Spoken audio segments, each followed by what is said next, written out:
ರಜತಾದ್ರಿವಾಸ ರಮ್ಯ ಕಾಂಬುಜ ಭೃಗೋ ನಂದನವೋ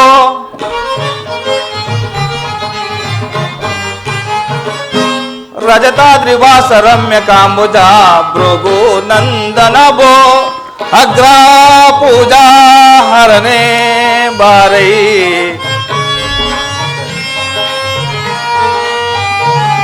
ಅಗ್ರ ಪೂಜಾ ಹರನೆ ಬಾರೈ ಅಗ್ರ ಪೂಜಾ ಹರನೆ ಬಾರೈ ಅಗ್ರ ಪೂಜಾ ಹರನೆ ಬಾರೈ ಭೃಗು ಮೌನಿ ಗರ್ಭವನ್ನು ತೋರುತ್ತೆಂತು ರಜತಾದ್ರಿವಾಸ ರಮ್ಯ ಕಾಂಬುಜ ಭೃಗು ನಂದನವೋ ಭೃಗು ಮೌನಿ ನೇತ್ರ ರಮ್ಯ ಕಾಣ್ಬುದ ಯೋಗಿ ಚರಣದಲ್ಲಿ ನಾರಾಯಣ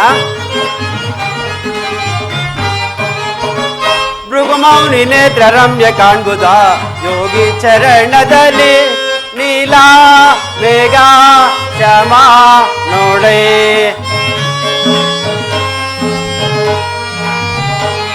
ನೀಲಾ ಮೇಘ ಶ್ಯಾಮ ನೋಡೆ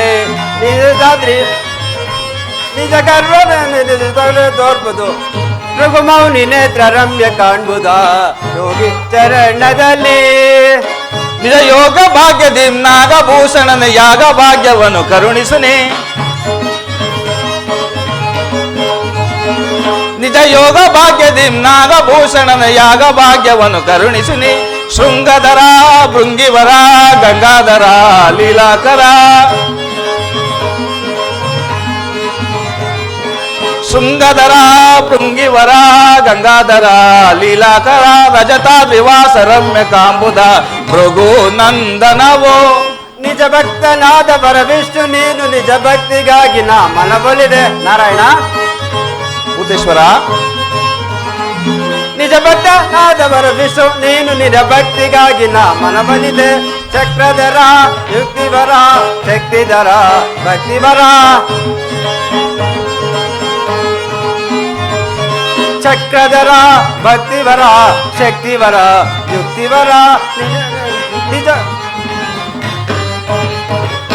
ಭೃಗು ಮೌನಿ ನೇತ್ರ ರಮ್ಯ ಕಾಣ್ಬುದ ಯೋಗಿ ಚರಣದಲ್ಲಿ ಯೋಗಿ ಚರಣದಲ್ಲಿ ನಾರಾಯಣ ಅಲ್ಲಿ ನೋಡು ಈ ವನ ಮಧ್ಯದ ಒಂದು ದಟ್ಟವಾದ ವೃಕ್ಷದಡಿಯಲ್ಲಿ ಯಾವಳೋ ಒಬ್ಬ ಗಂಧರ್ವ ಸುಂದರಿಯು ಅಲ್ಲಿ ಕಾಣುತ್ತಿರುವ ಸರೋವರದಲ್ಲಿ ಮಂಗಳ ಸ್ನಾನ ಮಾಡಿ ತನ್ನ ಕೆದರಿದ ಕೇಶ ರಾಶಿಯನ್ನು ಹೊಣಗಿಸಲೋಸುಗ ಭೂಗರ್ಭದ ಮೇಲೆ ಮಲಗಿರುವಳೋ ಏನೋ ಎಂಬಂತೆ ಅರ್ಧ ಶರೀರವು ಮಾತ್ರ ಕಾಣುತ್ತಿರುವುದು. ಹತ್ತ ನೋಡುವುದು ಚಿರಕ್ಷಯನ ಯಾವುದೋ ಒಂದು ಜಿಂಕೆಯು ಅಲ್ಲಿ ಕಾಣುತ್ತಿರುವ ಸರೋವರದಲ್ಲಿ ಮಿಂದು ಈಜಾಡಿ ತನ್ನ ತುನು ತಾಪವನ್ನು ಸಹಿಸಲಾರದೆ ತನ್ನೆರಡು ಕಾಲುಗಳನ್ನು ಮುಂದಕ್ಕೆ ಚಾಚಿ ತನ್ನ ಸುಂದರವಾದ ನಿಡು ನೋಟದಿಂದ ಕಣ್ಣನ್ನು ಪಸರಿಸಿ ವೈರಿಗಳಾದ ಕಿರಾತಕರು ನೋಡುತ್ತಿರೋರೋ ಏನೋ ಎಂಬಂತೆ ಕಾಲಲ್ಲಿ ಅಂಟಿಕೊಂಡು ಪ್ರಜ್ವಲಿಸುತ್ತಿರುವ ಕಣ್ಣಿನಿಂದ ಕೂಡಿದ ಅರ್ಧ ಶರೀರ ಮಾತ್ರ ಅತ್ಯಾಶ್ಚರ್ಯಕರವಾಗಿ ಕಾಣುತ್ತಿರುವುದಲ್ಲ ಜನಾರ್ದನ. ಇದರಲ್ಲಿ ನಿನಗೆ ತಿಳಿಯದಾದರ ಸಂಗತಿಯು ಏನಿದೆ? ಆ ಮರದ ಕೆಳಗೆ ಮಲಗಿರುವ ಮಹಾತ್ಮನು ಭೃಗುಮುನಿಯಲ್ಲವೇ? ಅದು ನನಗೂ ತಿಳಿದಿರುವ ಜನಾರ್ದನ. ಆದರೆ ಈ ಕಾಡಿನ ಮಧ್ಯದಲ್ಲಿ ಘನ ಗಂಭೀರವಾದ ಸಿಂಹವು ಮದಿಸಿದ ಆನೆಯ ಮಸ್ತಕವನ್ನು ಬಡಿದು ಸಾಕಾಗಿ ಒಂದು ವೃಕ್ಷದಡಿಯಲ್ಲಿ ಮಲಗಿರುವಂತೆ ಅದೆಷ್ಟು ದಕ್ಷತೆಯಿಂದ ಮಲಗಿರುವ ಭೃಗುದೇವ. ಹೌದು ಶಾಂಬಶಿವ, ಗರ್ವವೇ ರೂಪವೆತ್ತಿ ರೂಪಾಕಾರನಾದ ಆ ದೇವತೆಗಳೊಡನೆ ಸರಸವಾಡುತ್ತಿರುವನು ಆ ಭೃಗುದೇವ. ಹೇಗಾದರೂ ಆಗಲಿ ನಾನು ಒಮ್ಮೆ ಎಚ್ಚರಿಸಿ ನೋಡುವೆನು. ಎಚ್ಚರಿಸು ಭೃಗುದೇವ, ಎಚ್ಚರವಾಯಿತೆ? ಎಚ್ಚರವೇನು ನಾರಾಯಣ? ಈ ಭೃಗು ಮಹರ್ಷಿಯು ಯಾವಾಗಲೂ ತಮ್ಮ ಆತ್ಮಜ್ಞಾನದಲ್ಲಿ ಎಚ್ಚರದಿಂದಲೇ ಇರುವನು. ಅದಿರಲಿ, ಅವನಾರೋ ಆ ಶಿಲಾತಲ್ಪದ ಮೇಲೆ ಕುಳಿತಿರುವ ಶಿವಯೋಗಿ. ಅವನೇ ಪರಮಾತ್ಮನಾದ ಪರಶಿವನು. ಪರಮಾತ್ಮನಾರೋ ಪರಶಿವನಾರು ಸರ್ಪಶಯನ, ನೀವಿರುವರು ಚಿಕ್ಕವರು, ನಿಮಗೇನು ತಿಳಿಯದು. ಅದಿರಲಿ, ಬಹು ಸಂಭ್ರಮದಿಂದ ಎಲ್ಲಿಗೆ ಹೋಗುತ್ತಾ ಬಂದು ಕುಳಿತಿರುವಿರಿ? ಭೃಗುದೇವ, ದೇವತೆಗಳು ಜಗತ್ತಿನ ಕಲ್ಯಾಣಕ್ಕಾಗಿ ಶರವಣ ತಟದಲ್ಲಿ ಶಿವಸತ್ರಯಾಗವನ್ನು ಕೈಗೊಂಡಿರುವರಂತೆ. ಆ ಪೂಜೆಯ ಅಗ್ರದೇವನಾದ ಶಾಂಬಶಿವನನ್ನು ನಾನು ಕರೆದುಕೊಂಡು ಹೋಗುವಾಗ ನಿಮ್ಮನ್ನು ನೋಡಿದೆ. ನಿಮ್ಮನ್ನು ನೋಡಿ ಎಚ್ಚರಗೊಳಿಸಿದ ನಾನು ನಿಮ್ಮ ಪಾದವನ್ನು ಸ್ವಲ್ಪ ಕಾಲ ಒತ್ತಿ ಆಮೇಲೆ ಮುಂದೆ ಹೋಗುವೆನು. ಬಹಳ ಸಂತೋಷ.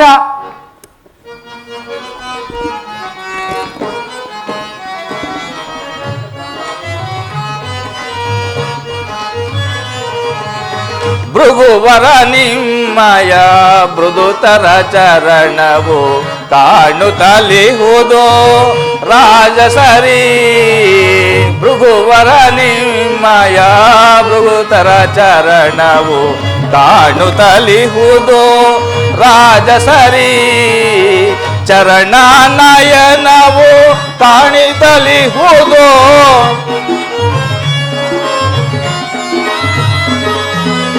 ಚರಣ ನಯನವು ಮೆರೆಯುತ್ತಲಿಹುದು. ರವಿವರ ತೇಜದಿ ತವ ಚರಣ. ಭೃಗುವರ ನಿಮ್ಮಯ ಮೃದುತರ ಚರಣವು ಕಾಣುತ್ತಲಿಹುದು ರಾಜಸರಿ.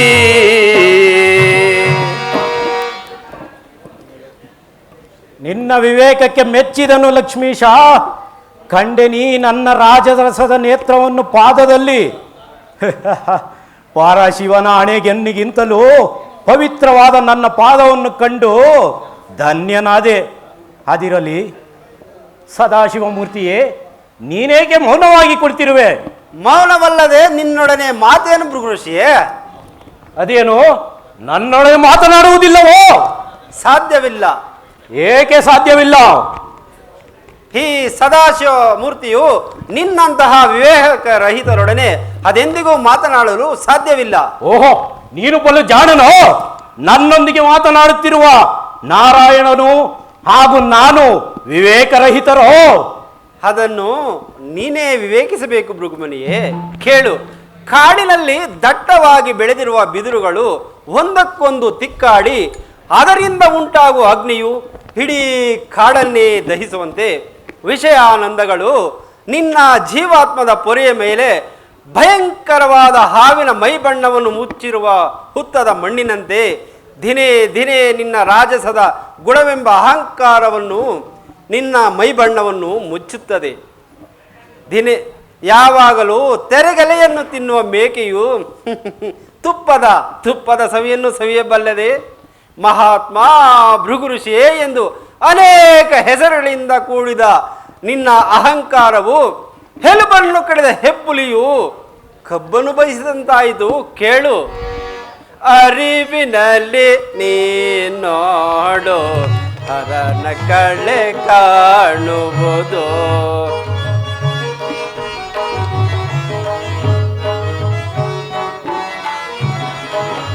ಅರಿವಿನಲ್ಲಿ ನೀನೋಡು ಹರನ ಕಳೆ ಕಾಣುವುದು. ಮರೆವೆಯಿದು ರಾಜಸವು ವರ ಮುನಿಯ ಬಿಡು ಮನದಿ. ಅರಿವಿನಲ್ಲಿ ನೀನೋಡು ಹರನ ಕಳೆ ಕಾಣುವುದು.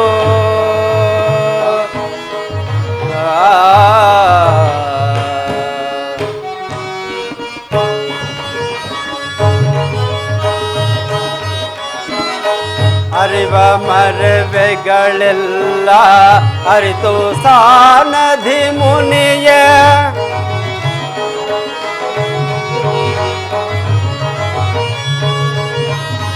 ಅರಿವ ಮರವೆಗಳೆಲ್ಲ ಅರಿತು ಸಾನಧಿ ಮುನಿಯ.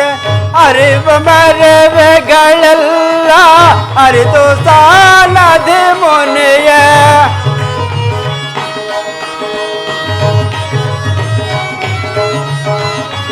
ಅರಿವ ಮರವೆಗಳೆಲ್ಲ ಅರಿತು ಸಾಲದೆ ಮುನಿಯೇ. ತೆರೆದು ನೋಡು ತಾ ಮನದ ದುರಿತವನ್ನು ಪಡು ನೀನು.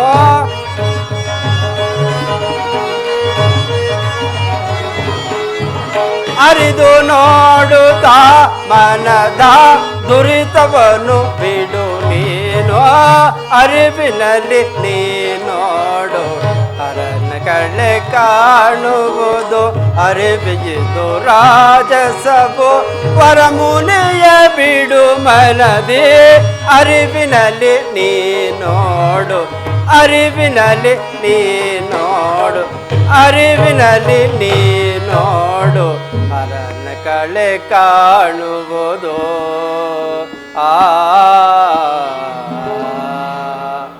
ಆದ್ದರಿಂದ ಕಣ್ತೆರೆದು ನೀ ನೋಡು ನಿನ್ನ ಆತ್ಮನಲ್ಲಿ ಆತ್ಮನಾರಂಭುದನು ಧರ್ಮಕ್ಕೆ ಶಿರವಾಗಿ ಸುಖಿಯಾಗು. ಅದನ್ನು ನಿನ್ನಿಂದ ಕೇಳಿ ತಿಳಿದುಕೊಳ್ಳಬೇಕಾಗಿಲ್ಲ. ಹೇಳು ಆ ನಿನ್ನ ಗೊಡ್ಡು ಗಣಗಳಿಗೆ ಕೈಲಾಸದಲ್ಲಿ ನಿಧಾನಿಸು ಜನಾರ್ದನ. ನೀವಿರುವರು ಮನಸ್ಸಿನಲ್ಲಿ ಒಂದೇ ಸಂಕಲ್ಪವನ್ನು ಇಟ್ಟುಕೊಂಡು ನನ್ನಲ್ಲಿ ದ್ವೇಷವನ್ನು ಸಾಧಿಸುತ್ತಿರುವಿರಿ.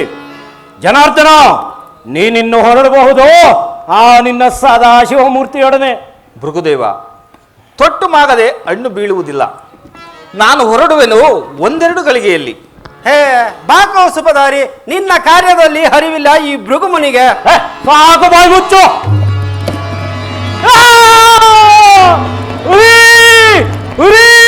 ಭೈರವಿ ಭೈರವಿ, ದಿಗ್ದರ್ಶಕ ದಿಗ್ದರ್ಶಕ, ಮುನಿಗೆ ವಂಚನೆ ಮಾಡಿದ ದ್ರೋಹಿ. ನಾನು ಮುನಿಗೆ ವಂಚನೆಯನ್ನು ಮಾಡಿಲ್ಲ. ಮುನಿಗಳಿಗೆಲ್ಲ ಅಗ್ರ ಸ್ಥಾನ ವಹಿಸಿದ ನಾನಲ್ಲವೇ ಭೃಗುದೇವ?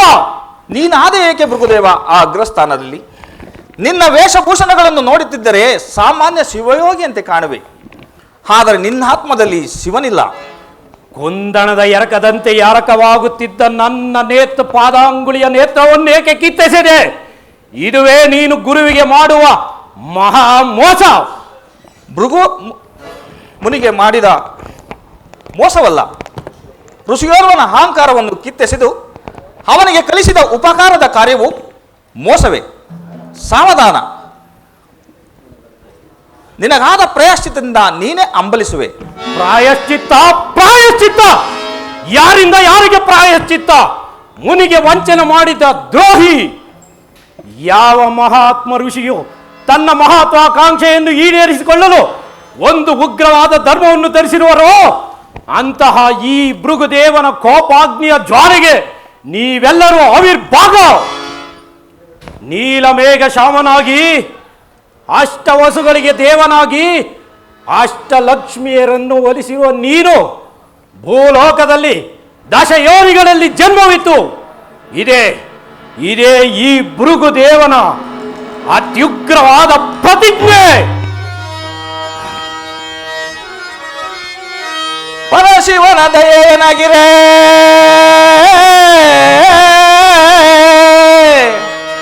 ಪರಶಿವನ ದಯೇನಾಗಿರೇ,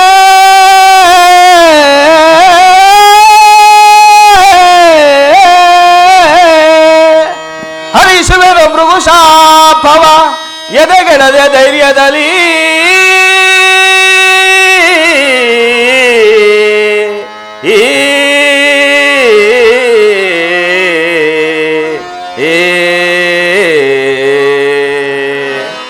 ಧರಿಸುವೆನು ದಶಾವತಾರವ, ಧರಿಸುವೆನು ದಶಾವತಾರವ, ಧರಿಸುವೆನು ದಶಾವತಾರವ.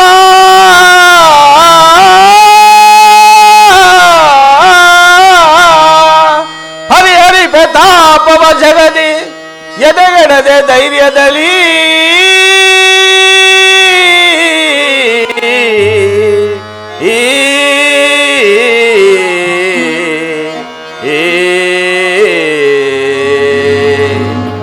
ಭೃಗುದೇವ, ನಿನಗೆ ನೀನೇ ಗುರುವೆಂದು ಮೆರೆಯುತ್ತಿರುವೆ.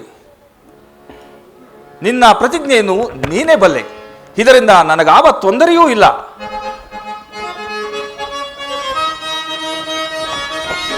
ಧಿಕ್ಕಾರದನು ಚಾಂತಕ ವಹಿಲದಲ್ಲಿ, ಧಿಕ್ಕಾರದನು ಚಾಂತಕ ವಹಿಲದಲ್ಲಿ, ಧಿಕ್ಕಾರದನು ಚಾಂತಕ.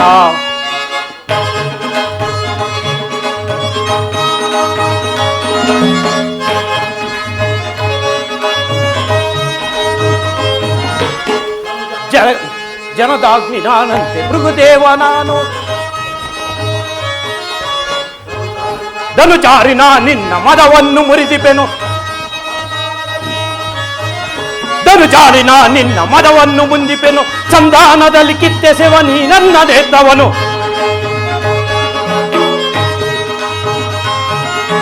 ಧನುಚಾರಿನ ನಿನ್ನ ಮದವನ್ನು ಕಿತ್ತೆಸೆವೆ, ಸಂಧಾನದಲ್ಲಿ ಕಿತ್ತೆಸೆದ ನೀ ನನ್ನದೆದ್ದವನು. ಧಿಕ್ಕಾರದನು ಚಾತಕ ವಹಿಲದಲ್ಲಿ, ಧಿಕ್ಕಾರದನು ಚಾಂತಕ ವಹಿಲದಲ್ಲಿ, ಧಿಕ್ಕಾರದನು ಚಾಂತಕ.